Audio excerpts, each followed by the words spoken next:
Hey everybody. Well, I hope y'all are doing good. Got to get out and go fishing a little while today. And just caught this little guy right here, but gonna share with you one of my favorite baits in the fall that it will get you some extra bites. I just pitched up some water willow, caught this little guy. I've caught 2 or 3 others. But hey, he's little, but he's fun. Keep going, buddy.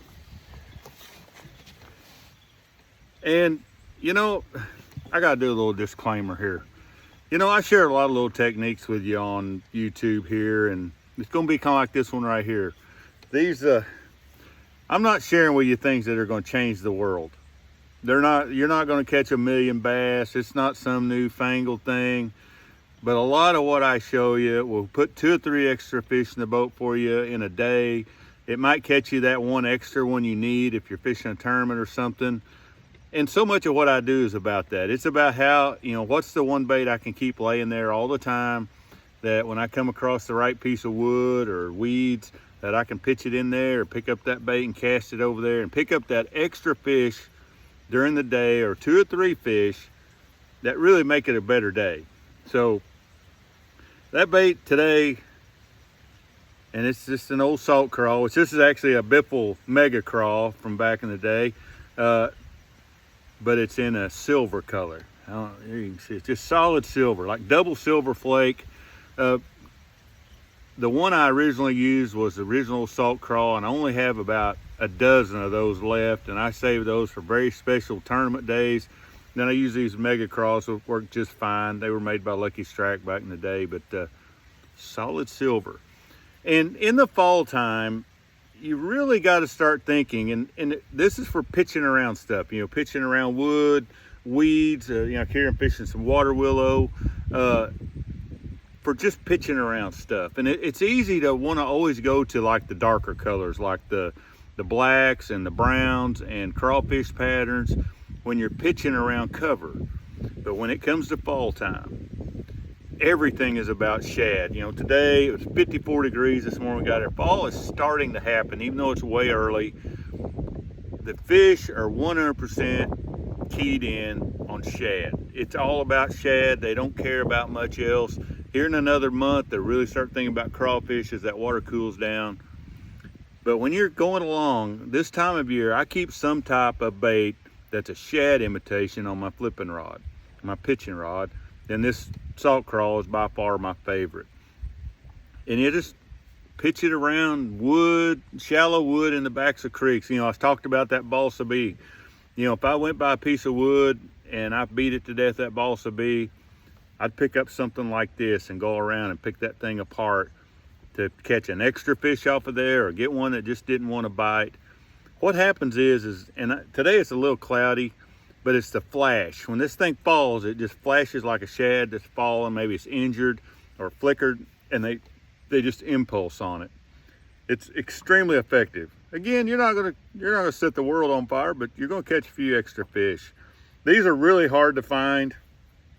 If you've got a custom plastic builder that that could build you some crawfish imitations that are a shad pattern, or this double silver, it's just, I think it's smoked double silver, you ought to have you a few in the boat. It'll really catch you some fish. I talk about fishing a black worm with a white tail. It's the same principle as that, just a little bit of flicker that keys these fish. And in our lakes this time of year, you've got this year's spawn of shad. You have tons of little shad everywhere that are this big, and you'd be amazed at how big a bass you can catch on just something that's small, that makes a little flicker that looks like a shad falling.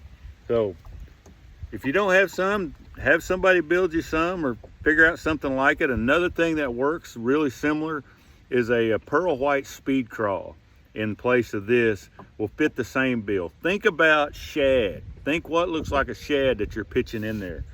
Another one of the all-time favorites of mine, and it's just a smoke red flake tube. Now this thing is dynamite all the time, but it's really great this time of year when you're talking about shad. So if nothing else, get you some smoke tubes that maybe have some silver flake or red flake. That's a good substitute over that silver. But boy, I like this really bright color. It really puts out a lot of quick flash when it's falling. All I ever do is Texas rig that thing, just like I have here. Usually I like a little bit lighter weight. You know, I normally use a 5/16, but here I like a 1/4 or 3/16. Just a 4/0 old round bend hook like I like to use, nothing complicated. Just Texas rig it and just pitch it around everything. I've got this one on 17 or 20 pound test.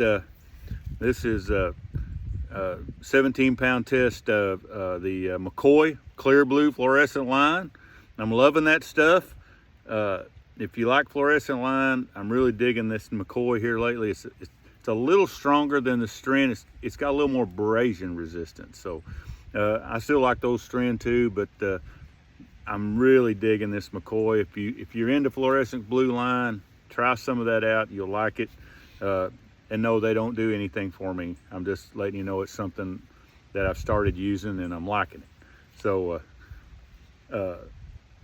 but there you go. Like I said, we're just talking about a few extra bites a day. If you're out there, you're in the backs of those creeks throwing your crankbait, or down on the river like I am today fishing water willow, keep you something shad pattern to flip around. Another thing, you miss one on buzzbait or spinnerbait, this is our top water. Man, there's not much better than this to pitch right in there. It just gives that flicker. You'll catch them. So there you go. Been a couple days since I made a video. I've been working too much and I just get sidetracked, and but got to go fishing today and I'm pretty happy about it. So I think I'm gonna get back to it, and who knows, maybe we'll get another tip before this trip's over. Catch y'all later.